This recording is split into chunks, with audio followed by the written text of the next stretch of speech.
What's up, YouTube? I'm back with another video from today. This should be like the third one today, hopefully, if I can edit them and push them all out. Uh, I just kind of wanted to go over some of the most common mistakes people make in the stock market while they're investing in the stocks. Specifically, I wanted to just kind of give you some of the ones that I encountered myself. And most of the time, people telling you, some mistakes that they've made or some stuff that you should try to avoid. Sometimes it's helpful, sometimes it's not. Sometimes you just have to experience it on your own. And so, if you end up still making some of these same mistakes, I've heard people tell me, things to do, things not to do, and still down the line, do them just because I think I might be the exception, or this moment might be the exception or something. And sometimes you get lucky, and it don't mean that the person was wrong. It's just sometimes you get lucky. Sometimes things just bounce in your favor, but it don't mean that that's the norm and that's every situation. So, count your blessings, count your luck, but just don't overuse it. So I guess I'll just get right into the video. Um, I wrote them down so that way I didn't forget them. Um, first, the first mistake I've made, and the first mistake I think everybody make, is it's very easy to invest more than what you have to lose. Even sometimes you think like, okay, I have this to invest and I don't mind not having, but it's like, okay, if things go south and you need to average down, like I told you in the last play, or whatever, then you can't afford to lose all of that in one rundown. Like, you need to have, okay, if this goes down, I got this amount of capital left that I can put in and position myself a little bit better. Or, if I lose this money in this position, I can allocate this money to this position. So, like, you want to make sure that you're not losing more than what you can lose. And also, even in averaging down, um, you just want to make sure that you're not, just going all in at one time, because if you run dry and it continues to fall, then you're screwed. So you just want to be strategic with, the money that you do invest. That's number one. Don't spend too much more than you can afford to lose. Uh, Number two, going back to like our second video, when I first started, I did not have an emergency fund. And so, it's cool. I'm thinking, okay, my emergency fund is gonna be stocks. I don't believe in having my money sit inside of a savings account that's gonna yield 2% a year. I wanna invest my money into stocks and have it growing. And if it's, I sell it, I can liquidate easily. And that was fine until, the stock market corrects the same week your tie goes flat. Correct means when the market corrects, it means that it just kind of has a slight pullback, not too crazy, but just like maybe a 10% drawdown or so. And so, me having my emergency fund, me not having an emergency fund, or just having it invested when the stock market was down, that's when my emergencies happened. And so now I can't really liquidate without taking a loss.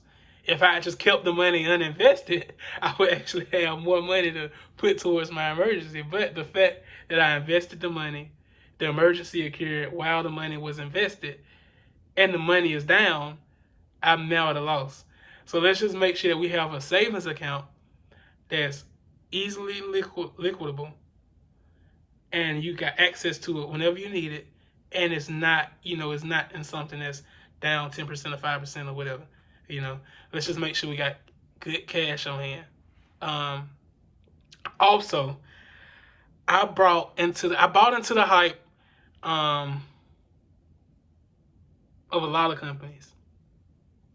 So I can just name, like, honestly, people might say, okay, these are still plays, or these are still investments that, you just got in at the wrong price. Maybe so.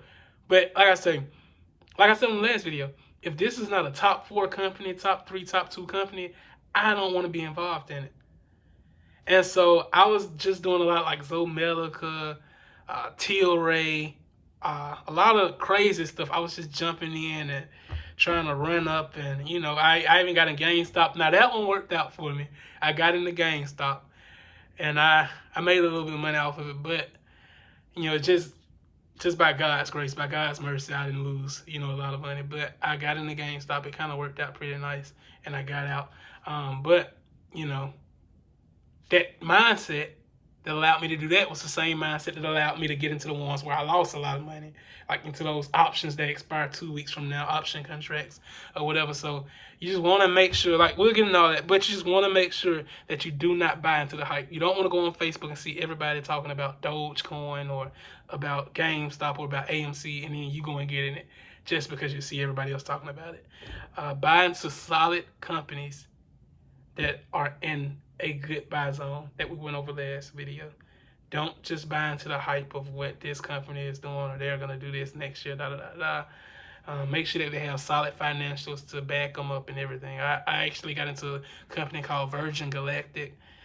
They hadn't even operated yet. They hadn't even started to operate, but yet I was just hammering down Virgin Galactic. This is going to be the one. And just thinking that, since everybody else was doing it, I should do it, but that's not the case. Stay true to your investing strategy. I wanted to trade too early also. And that gets me to the pattern day trading rule. You can't buy and sell stocks in the same day more than, I believe, maybe 3 or 4 times a week or something like that. It's called the PDT, pattern day trading rule. Where you're day trading, but they want you to have an account value of I think like 25,000 before you can actually day trade. And so if you're day trading, if you're buying a stock at 10 a.m. and you're selling it back at noon, that marks a day trade, and so that's 1. And then if you do it again, that's 2. And I think you can only do like 4 a week or so. So once you get marked as a pattern day trader, if you continue to do it, once you get marked as a pattern day trader, I think they restrict the account from day trading or whatever and something. I don't know, but you just want to avoid it. You want to avoid it. I never got marked as a pattern day trader, but I did do a lot of attempts. I did attempt a lot of day trades, and I got screwed on some of them. Some of them I made money, but it's not worth it in the end. Just make sure you build a solid foundation on your long-term portfolio, and then you trade. Avoid trading early. All right. When you're unknowledgeable. Also, impatience and FOMO. FOMO, F-O-M-O, is the fear of missing out. FOMO, I think that was my biggest down. That's really what all of this comes down to. Like, and I'm glad this was the last one. That was the last one on the list. FOMO, because that kind of sums everything up, from investing more than what you have to dispose, buying into the hype instead of solid companies, trying to trade too early. Like, all of that is because you fear missing out on being wealthy. You fear missing out on gains. Shout out to the brothers at Earn Your Leisure again. They like to say, we didn't fall into bad situations overnight. We didn't fall into debt overnight. We didn't fall into poverty, whatever it is, homelessness, whatever it is you want to escape. Our situations was not created overnight. So we're not going to fix them overnight. Warren Buffett always says also that the reason why people don't really do good with investing is because they want to get rich too fast. They don't want to build wealth slowly.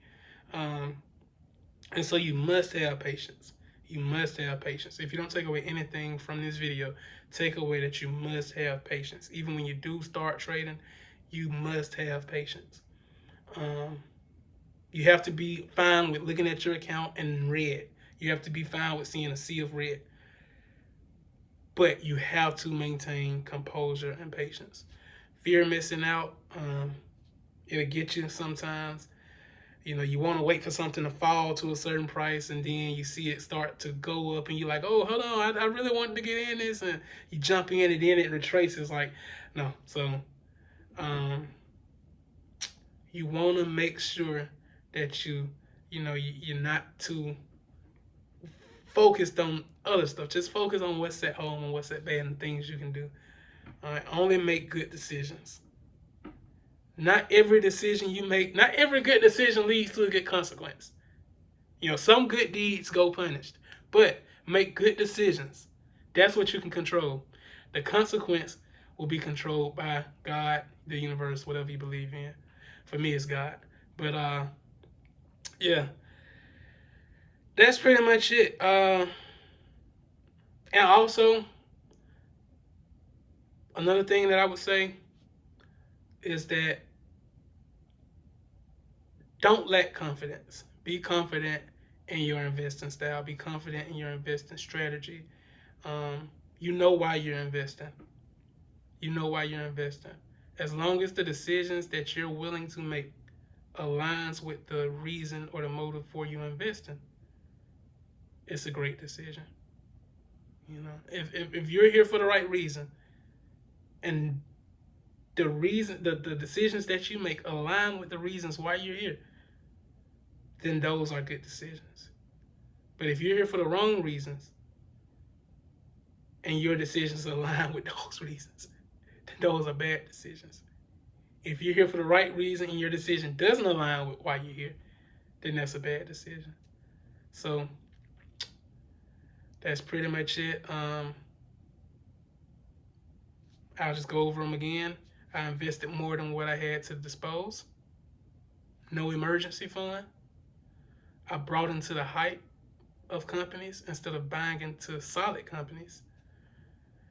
I tried to trade too early and I was impatient and was a victim of FOMO. So don't be like me, be better than me. Live to finish. Love you guys. I'll see you next time.